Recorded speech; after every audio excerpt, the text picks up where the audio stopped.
Hello everyone, welcome to our YouTube channel. आज हमारी third class रहने वाली, जिसमें हम कुछ और नया सीखने वाले हैं। नंबर ऑफ क्वेश्चंस हमारी क्लासेस में कम रह रहे हैं, इसका रीजन टाइम का इशू है, लेकिन हर क्वेश्चन का हम इस तरीके से डिस्कस कर रहे हैं कि आपको कुछ नया कॉन्सेप्ट सीखने को मिले। स्टार्ट करेंगे क्वेश्चन नंबर फर्स्ट के साथ। विच of the following mental abilities is not included in केलीज multi factor theory of intelligence. अब केली का जो मल्टी फैक्टर थ्योरी का सिद्धांत था, केली की बुद्धि के बहुकारक सिद्धांत में कौन सी मानसिक क्षमता शामिल नहीं थी, ये बताना है हमें।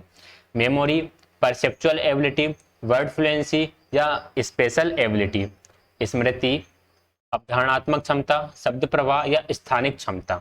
अगर हम बात करें केलीज मल्टी फैक्टर थ्योरी के बारे में, तो मैं आपको एक बार फटाफट बता देता हूं कि क्या थी ये थ्योरी। केलीज मल्टी फैक्टर थ्योरी में इन्होंने टोटल 5 मेंटल एबिलिटीज के बारे में बताया है। फर्स्ट आती है स्किल ऑफ कॉम्प्रिहेंशन, सेकंड पर है मेमोरी, थर्ड पर है स्पेशल एबिलिटी एंड फोर्थ पर है न्यूमेरिकल एबिलिटी, फिफ्थ पर है परसेप्चुअल एबिलिटी। तो स्पेशल मिल जाती है हमें, और यहाँ पे कौन कौन सी थी आपकी, मेमोरी भी देखने के लिए मिल जाती है। वर्ड फ्लुएंसी नहीं है इसमें, वर्ड फ्लुएंसी नहीं है तो right answer option number third हो जाएगा।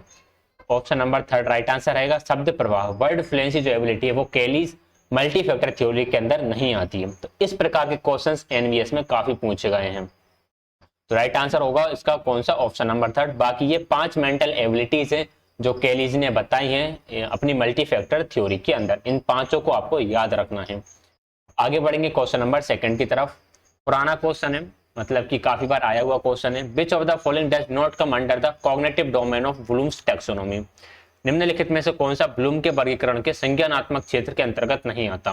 ब्लूम के वर्गीकरण में 3 प्रकार के डोमेन थे, कॉग्निटिव, अफेक्टिव और साइकोमोटर। ठीक, सिंथेसिस आपका कॉग्निटिव डोमेन के अंदर आता है, संश्लेषण संज्ञानात्मक क्षेत्र के अंदर आ जाएगा, एप्लीकेशन भी कॉग्निटिव डोमेन के अंदर आता है, इवेल्युएशन भी कॉग्निटिव डोमेन के अंदर आ जाता है। यहाँ पर हम इसे को बोलेंगे आवेदन, और ये रहेगा आपका मूल्यांकन। आवेदन नहीं बोलेंगे, एप्लीकेशन को बोलते हैं अनुप्रयोग। ठीक, तो ये तीनों तो आपके कॉग्निटिव डोमेन के अंदर आते हैं, लेकिन कैरेक्टराइजिंग जो होता है ये कॉग्निटिव डोमेन के अंदर नहीं आता। तो ये किसके अंदर आता है, ये अफेक्टिव डोमेन के अंदर आता है। अफेक्टिव डोमेन का भाग है, जिसे हम बोलेंगे भावनात्मक क्षेत्र का भाग है। ठीक है, अब यहां से एक बात को और याद रखना है कि हम जब ब्लूम्स की टैक्सोनॉमी पढ़ते हैं तो हम सिर्फ इसका कॉग्निटिव डोमेन पढ़ते हैं, जिसके अंदर इन्होंने 6 एलिमेंट दे रखे हैं, उन्हें पढ़ते हैं और भूल जाते हैं। लेकिन अगर आप एनवीएस हो गया, केवीएस की बात करें, डीएसएसबी की बात करें, जहां पर सीडीपी के क्वेश्चंस कहीं से भी पूछ लिए जाते हैं, उसके लिए हमें हर एक थ्योरी को डिटेल में पढ़ना जरूरी है। तो हम बात करेंगे इसकी थ्योरी के अदर डोमेन्स के बारे में। कॉग्निटिव डोमेन के अंदर सबसे पहले नीचे है आपका remembering, understanding, applying, analysing, evaluating and creating. Psychomotor domain, जिसे हम बोलते हैं मनोगत्यात्मक पक्ष, इसके अंदर observing, modelling, standards, recognising, applying and coaching आ जाता है। अफेक्टिव, जिसे हम भावात्मक पक्ष बोल देते हैं, receiving, responding, valuing, organising and characterising. तो कैरेक्टराइजिंग किसके अंदर आया, कैरेक्टराइजिंग आया हमारे अफेक्टिव डोमेन के अंदर। ठीक, तो ये आपको याद रखना है। आगे बढ़ते हैं क्वेश्चन नंबर थर्ड की तरफ। In the skill of proving questioning in science, when the teacher ask the rational of the response of the student, it results in. विज्ञान में प्रश्न पूछने के कौशल है जब शिक्षक छात्रों से प्रतिक्रिया का औचित्य पूछता है। रेशनल यानी कि हम कह सकते हैं कि जो प्रतिक्रिया दी उसके पीछे तर्क क्या है, उसके पीछे कारण क्या है। जब शिक्षक ये पूछता है तो ये किसके अंदर आएगा, सीकिंग फर्दर इंफॉर्मेशन के अंदर, रिफोकसिंग, रिडायरेक्टिंग या डेवलपिंग क्रिटिकल अवेयरनेस। अधिक जानकारी की तलाश, पुनः फोकस, पुनः निर्देशित, महत्वपूर्ण जागरूकता का विकास, या हम कह सकते हैं आलोचनात्मक चिंतन का विकास। अब ये आएगा आपका डेवलपिंग क्रिटिकल अवेयरनेस के अंदर। देखिए, रिफोकसिंग, रिडायरेक्टिंग नहीं चल रहा है। आपने किसी क्वेश्चन का आंसर दिया, ठीक है, टीचर ने आपसे क्वेश्चन पूछा, आपने आंसर दिया। अब टीचर उसका रीजन भी पूछ रहा है कि ये इसका आंसर क्यों हुआ, आपने इस प्रकार का आंसर क्यों दिया।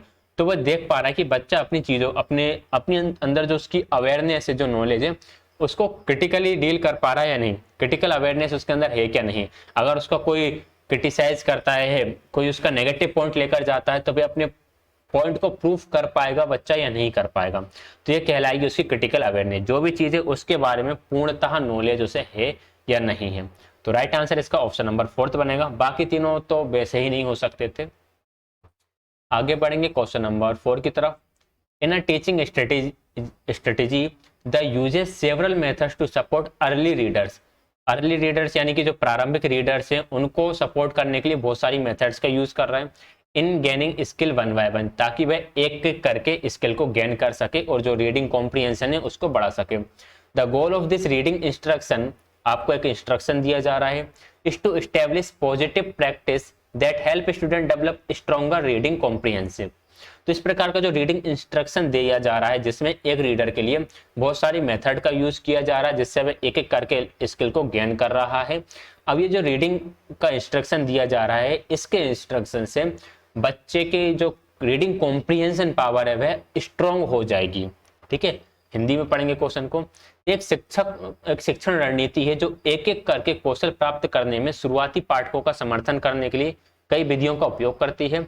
इस पठन निर्देशन का लक्ष्य सकारात्मक अभ्यास स्थापित करना है जो छात्रों को मजबूत पढ़ने की समझ विकसित कर सके या पढ़ने की समझ को मजबूत बना सके। तो यहाँ पे हो क्या रहा है, देखिए SQ3R तो यहाँ पर होगा नहीं। SQ3R होता है आपका survey, questioning, review, reset and read. ये आपका SQ3R के अंदर आता है, जिसके बारे में हमने शायद फर्स्ट क्लास में बात करी थी। रीडिंग रिफ्लेक्शन नहीं चल रहा। रीडिंग रिफ्लेक्शन में आपने एक बार पूरे पैसेज को पढ़ा, पढ़ने के बाद आप दोबारा से रिफ्लेक्ट करते हो कि मैंने क्या पढ़ा, कैसा पढ़ा, गलत तो नहीं पढ़ा है। पैसिव रीडिंग मेथड नहीं चल रही है, यहाँ पर बहुत सारी मेथड्स का यूज कर रहे हैं, तो पैसिव रीडिंग मेथड तो चलेगी ही नहीं। तो बच्चा ऑप्शन नंबर 4 एस्केप फोल्डिंग मचान इसका राइट आंसर हो जाएगा। अब इस मान लो यहाँ तो ऐसे ऑप्शन थे, साफ साफ दिख रहे थे, सारे हट गए, इसको फोल्डिंग बच गया। लेकिन फिर हम इसमें एस्केप फोल्डिंग को पहचानते कैसे अगर ऑप्शंस और ज्यादा कंफ्यूजन क्रिएट करने वाले आ जाते तो। देखिएगा यहाँ पर सबसे पहले बात चल रही है सपोर्ट अर्ली रीडर्स।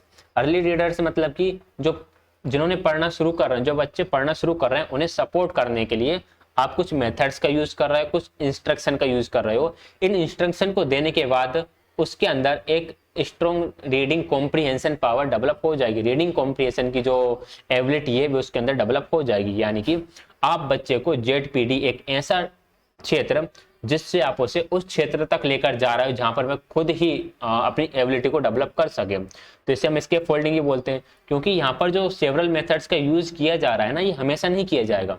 ये बस तब तक किया जाएगा जब तक कि वह पढ़ने की क्षमता को विकसित नहीं कर लेता। जब वह पढ़कर समझने की या रीडिंग कॉम्प्रिहेंशन की एबिलिटी को डेवलप कर लेगा, फिर इन मेथड्स का यूज करने का कोई मतलब ही नहीं है। तो राइट आंसर क्या बना फिर हमारा, इसके फोल्डिंग ही बना। इंस्ट्रक्शंस दिए जा रहे हैं, ये इंस्ट्रक्शंस कब तक दिए जाएंगे, जब तक कि वह रीडिंग कॉम्प्रिहेंशन की एबिलिटी को गेन नहीं कर लेता है। ठीक, तो इस प्रकार से क्वेश्चंस को समझना है हमें। तो राइट आंसर ऑप्शन नंबर 4 तो बना। क्वेश्चन नंबर 5 है absence of discrimination on the basis of gender of a person in authority, equalisation of resources and access to service is known as. शायद लास्ट क्लास में ही इसके बारे में हमने बात करी है। ये क्या है, ये हमारा जेंडर इक्वलिटी है। Gender equality, gender equity, gender awareness, gender role, gender sensitivity, इन सब के बारे में हम डिस्कस कर चुके हैं। तो राइट आंसर इसका ऑप्शन नंबर 1 रहेगा, ये है लैंगिक समानता। Question number 6 under Flanders interaction analysis category. अब Flanders interaction analysis category, Flander का इंटरेक्शन एनालिसिस कैटेगरी है जिस बहुत ही कम बुक्स में हमें देखने के लिए मिलता है। ठीक, बहुत ही मुश्किल से आपको किसी बुक के अंदर ये देखने के लिए मिलेगा, और काफी लोग होंगे जिन्होंने इसको नहीं सुन रखा होगा, कुछ लोगों ने सुन भी रखा होगा। चलिए बात करते हैं इसके बारे में। Flanders interaction analysis category system of what happens in a classroom when a teacher teachers आएगा, यहाँ पर एरर हो गया थोड़ा टाइपिंग। द साइलेंस और confusion is put under how many categories. Silence और कंफ्यूजन को कितनी कैटेगरीज के अंदर रखा गया। देखिए फ्लेंडर्स का जो एनालिसिस कैटेगरी सिस्टम है इसके अंदर टोटल है 10 कैटेगरीज, टोटल 10 कैटेगरीज हैं। ठीक है, जिसके अंदर सबसे पहले आता है आपका TEACHER। टीचर की स्पेलिंग गलत लिख दी मैंने, सही कर लेते हैं।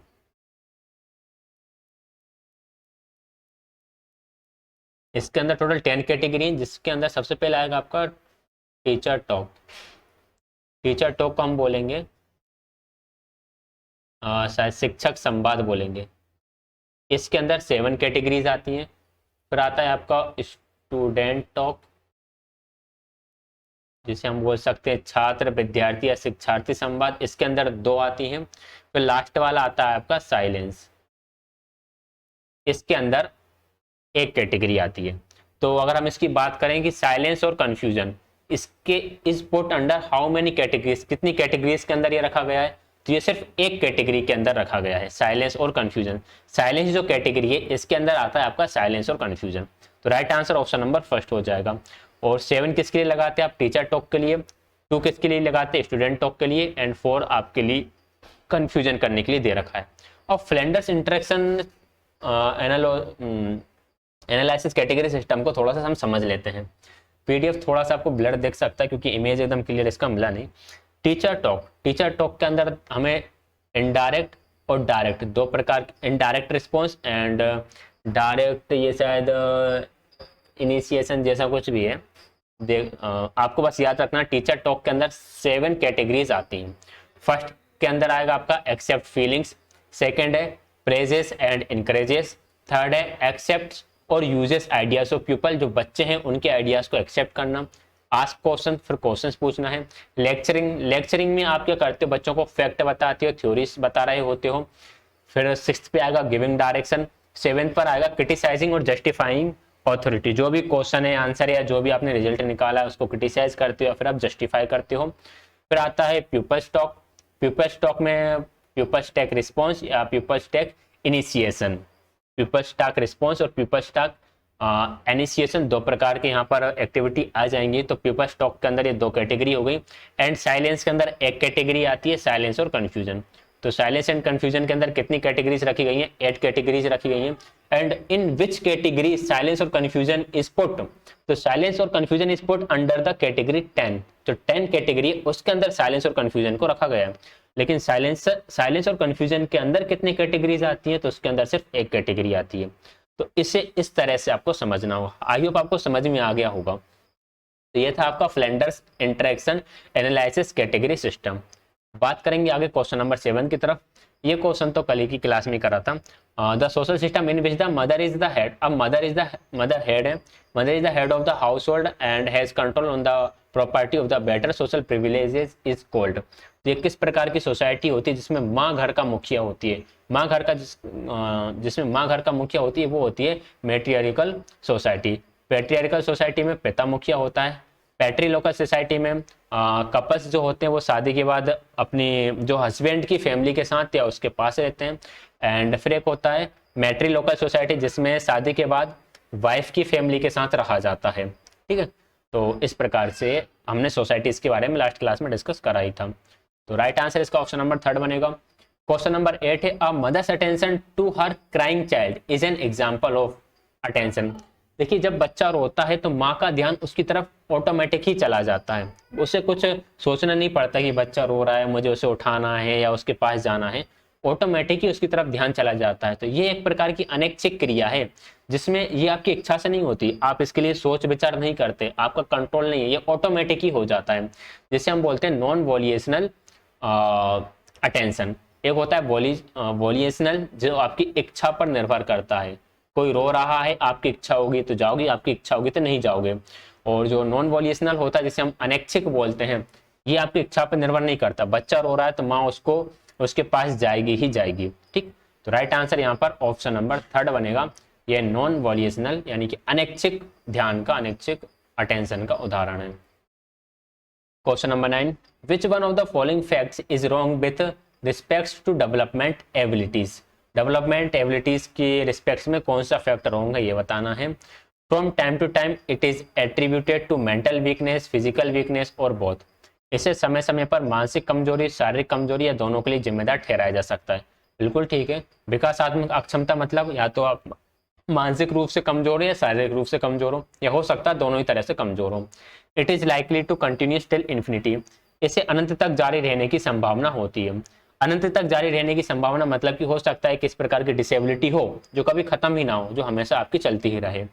This result is functional limitations in 3 or more areas of life activities. इसकी परिणति जीवन की गतिविधियों के 3 या अधिक क्षेत्रों में प्रकार्यात्मक सीमाओं से होती है। देखो हो इससे ये हो सकता है कि फंक्शनल लिमिटेशंस आ सकती हैं, आपकी बॉडी का कोई पार्ट कुछ एक लिमिटेशन तक ही काम कर सकता है या फिर एक लिमिट से ज़्यादा अच्छा काम नहीं कर पा रहा। मान लो आपके पैर बहुत ज़्यादा कमज़ोर हैं, किसी प्रकार की फिजिकल वीकनेस है, तो आप चाहकर भी ज़्यादा दूर तक पैदल नहीं चल सकते या दौड़ नहीं लगा सकते, तो एक तरह से लिमिटेशन सेट हो जाती हैं। It appears after the age of 14, ये गलत है। जरूरी नहीं है कि 24 की आयु के बाद ही दिखें, ये पहले भी दिख सकती हैं, बाद में दिख सकती हैं, कभी भी दिख सकती हैं। तो 4 स्टेटमेंट ही होंगे, हमसे नोट पूछा गया था, तो 4th इसका करेक्ट आंसर हो जाएगा। Question number 10, identify the form of the vertical mobility. ये अच्छा क्वेश्चन यहाँ पर देखने के लिए हमें मिला।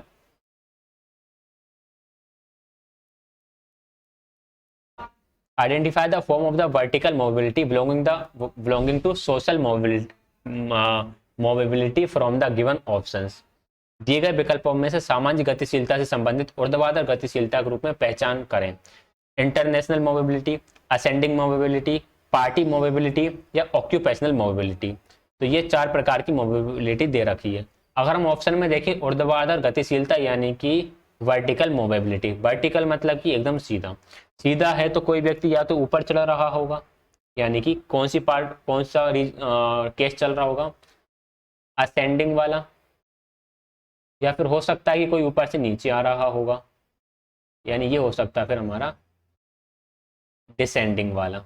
असेंडिंग वाला केस हो सकता है, डिसेंडिंग वाला केस हो सकता है। असेंडिंग मतलब कि आरोही और डिसेंडिंग मतलब कि अवरोही। ठीक है, तो राइट आंसर कौन सा बन जाएगा? ऑप्शन नंबर 2 बन जाएगा, असेंडिंग मोबिलिटी। लेकिन अब हम इसको थोड़ा सा और पढ़ेंगे। सोशल मोबिलिटी होता क्या है? Social mobility refers the shift in an individual's social status from one status to another. देखिए, किसी का सोशल स्टेटस है वह एक जगह से दूसरी जगह तक शिफ्ट हो जाता है। मतलब किसी का सोशल स्टेटस हो सकता है कि आगे बढ़ जाए, पहले मिडिल क्लास से हाई क्लास में पहुंच सकता है, या हाई क्लास से मिडिल क्लास में भी पहुंच सकता है। उसका जो सम्मान है समाज में वो बदल सकता है। तो व्यक्ति का समाज में जो भी स्टेटस है वो जिस प्रकार से बदलता है उसे हम सोशल मोबिलिटी कहते हैं। Types of social mobility, types of social mobility कुछ आपको कहीं 4 भी देखने के लिए मिल सकती है, कहीं 6 भी देखने के लिए मिल सकती हैं। हमने यहाँ पर इंपॉर्टेंट 4 मोबिलिटीज को उठाया हुआ है। सबसे पहले आएगा आपका हॉरिजॉन्टल मोबिलिटी। हॉरिजॉन्टल मोबिलिटी को हम बोलेंगे क्षैतिज, जा आएगा छा की जगह,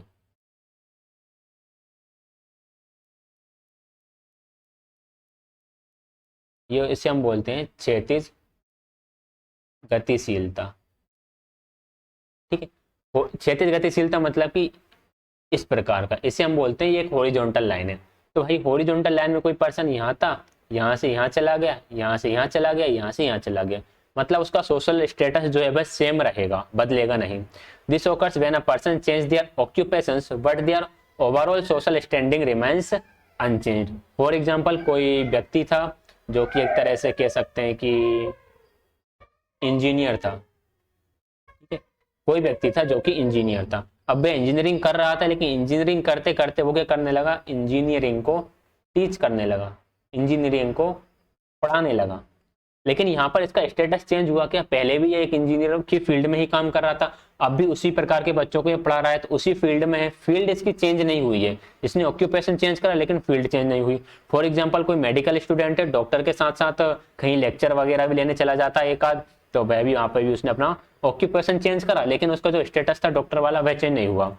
वर्टिकल मोबिलिटी इसमें चेंज हो जाता है।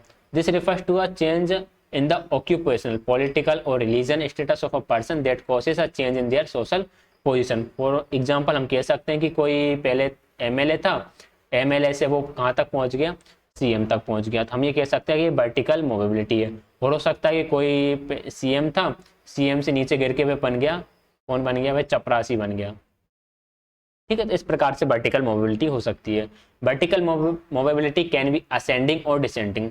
इसमें आपका स्टेटस बढ़ भी सकता है और स्टेटस गिर भी सकता है। वर्टिकल को हिंदी में बोलते हैं ऊर्ध्वाधर गतिशीलता। फिर आती है इंटरजनरेशनल मोबिलिटी।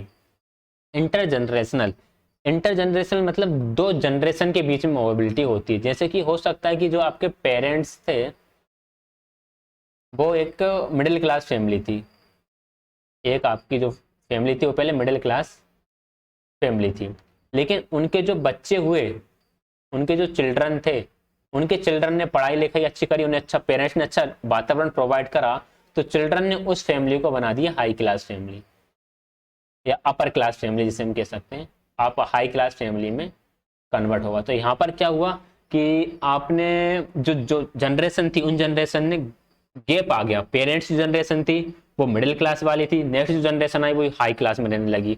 पुरानी जो जनरेशन थी वो साइकिल से जाती थी, न्यू जनरेशन बाइक से जा रही है, फोर व्हीलर से जा रही है। अब यहाँ पर बदलाव भी हो सकता है कि पेरेंट्स जो थे वो हाई क्लास फैमिलीज थे, बच्चों को अच्छा वातावरण नहीं मिल पाया, बच्चा उन चीज़ों को संभाल नहीं पाए, तो वह लो क्लास पर आ गए। मान लो पहले उनके पास कार थी, वे कार से जाया करते थे, वो बाइक पे आ गए और फिर ऐसी कंडीशन बनी कि बाइक के काबिल भी नहीं रहे। तो इंटर जनरेशनल मोबिलिटी जो होती है वे अपवर्ड भी हो सकती है और डाउनवर्ड भी हो सकती है, यानी इसमें आपका स्टेटस ऊपर भी जा सकता है और स्टेटस नीचे भी जा सकता है। फिर आता है intra generational mobility. Intra generational mobility में क्या होता है, the change in the societal position occurs during the life span of a single generation. Single generation मतलब कि पेरेंट्स ही थे या फिर कोई एक व्यक्ति ही था, या हम पेरेंट्स की बात कर लें, पेरेंट्स थे, उन्होंने अपनी लाइफ में बहुत ज़्यादा मेहनत करी, मेहनत इतनी करी कि उन्होंने अपने ही लाइफ में अपने आप को एक बहुत अच्छे लेवल पर लेकर वो चले गए। ठीक है, उन्होंने जब लाइफ स्टार्ट करी तो बहुत ज़्यादा वीक थे, लेकिन उन्होंने अपनी ही लाइफ में इतनी ज़्यादा मेहनत करी कि वे एक अच्छे हाई लेवल तक पहुंच गए। फॉर एग्जांपल जैसे हम आनंद कुमार की बात करें जो सुपर 30 नाम से कोचिंग चलाते हैं, वो उन्होंने अपनी ही लाइफ में इतनी ज़्यादा मेहनत करी कि उनका जो सोशल स्टेटस था वो बहुत ज़्यादा बदल गया। तो कोई किसी व्यक्ति का ही सोशल स्टेटस उसके ही लाइफ स्पेन के दौरान चेंज हो जाता है, तो इसे हम इंट्रा जनरेशनल मोबिलिटी कहते हैं। तो ये मैंने आपको समझाने की कोशिश करी है 4 टाइप की मोबिलिटी। आई होप आपको इस वीडियो से काफ़ी कुछ नया सीखने के लिए मिला होगा। वीडियो को पसंद का तो वीडियो को प्लीज़ लाइक कर दिया कीजिएगा, कमेंट करके जरूर बताइएगा। आप लोग कमेंट करके नहीं बताते हैं कि आपको क्लासेस कैसी लग रही हैं, वीडियोस कैसी लग रही हैं, कुछ नया सीखने के लिए मिल रहा है या नहीं मिल रहा है। शेयर जरूर कर देना, सब्सक्राइब तो आप कर ही देंगे। टेलीग्राम चैनल ज्वाइन कर लीजिएगा, पीडीएफ वगैरह सेंड कर देते हैं, नोटिफिकेशन आपको देखने के लिए मिल जाता है। डाउट आप चाहें तो टेलीग्राम पर पूछें, इंस्टा पर पूछें, कुछ लोग पास कॉन्टैक्ट नंबर है उससे ही पूछ सकते हैं। और भी कोई डाउट हो तो उसके लिए आप कमेंट कर सकते हैं। वीडियो देखने के लिए आप सभी का बहुत बहुत धन्यवाद।